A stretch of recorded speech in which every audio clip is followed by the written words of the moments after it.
Imagine waking up one morning and your bank account shows zero. Not just yours, everyone's. Your parents, your neighbors, the guy who owns the coffee shop. Now imagine the person who did this is 15 years old.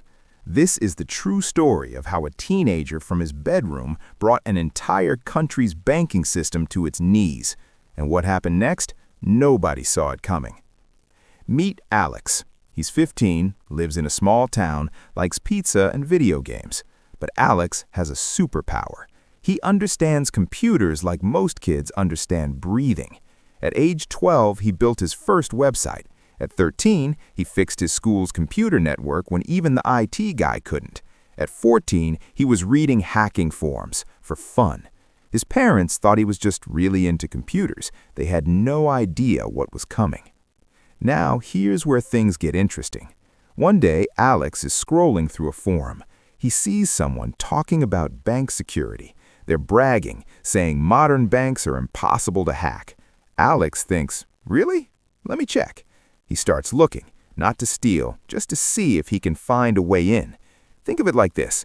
Imagine you're told a door is unpickable.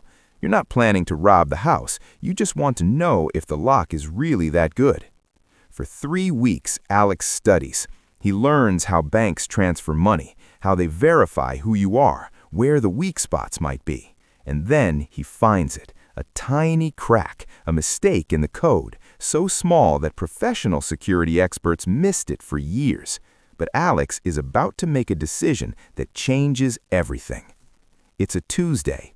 Alex decides to test if his theory works, just a little test. He's not going to steal anything. He just wants to prove he's right.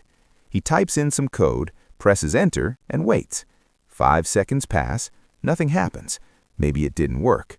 Maybe the security was stronger than he thought. His screen lights up. He's in. He's inside the bank system. Now, most people would panic and shut everything down, but Alex, his brain goes into overdrive. He thinks, if I can see this much, what else can I access? He clicks deeper and deeper and deeper, and that's when he realizes something terrifying. He doesn't just have access to one account or one branch. He has access to the entire national banking network, every account, every transaction, every penny. For a moment, he just stares at the screen. Then his mom calls from downstairs, "Alex, for dinner." He closes his laptop, goes downstairs, eats spaghetti like it's a normal Tuesday.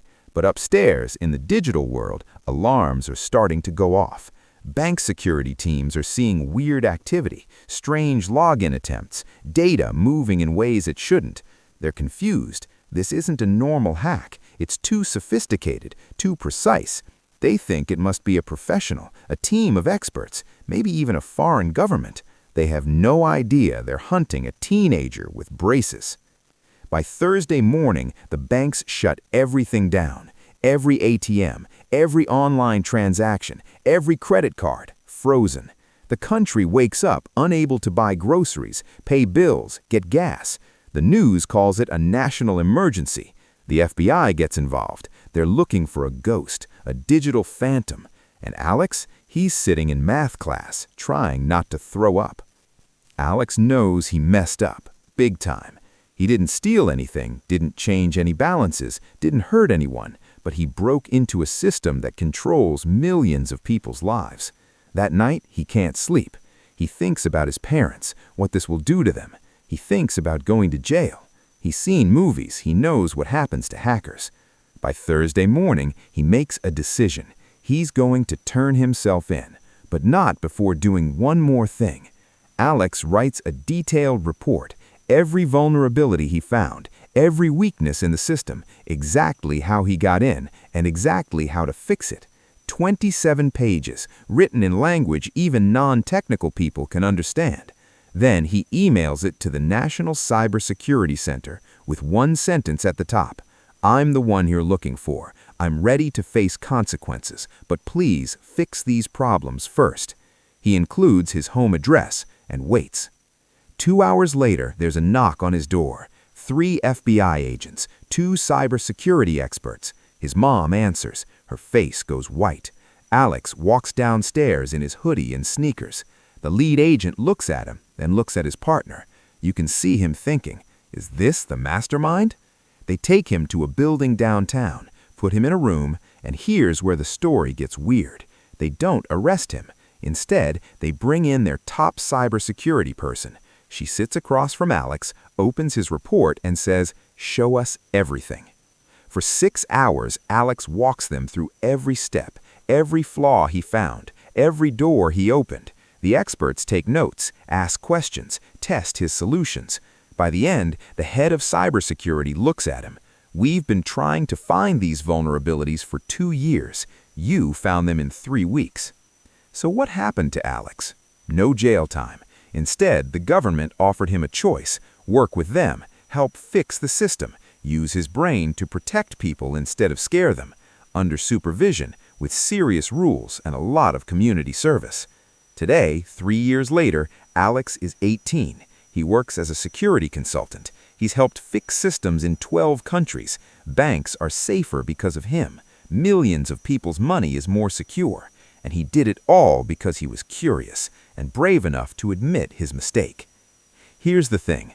This story teaches us your skills aren't good or bad. They're just tools. It's what you do with them that matters.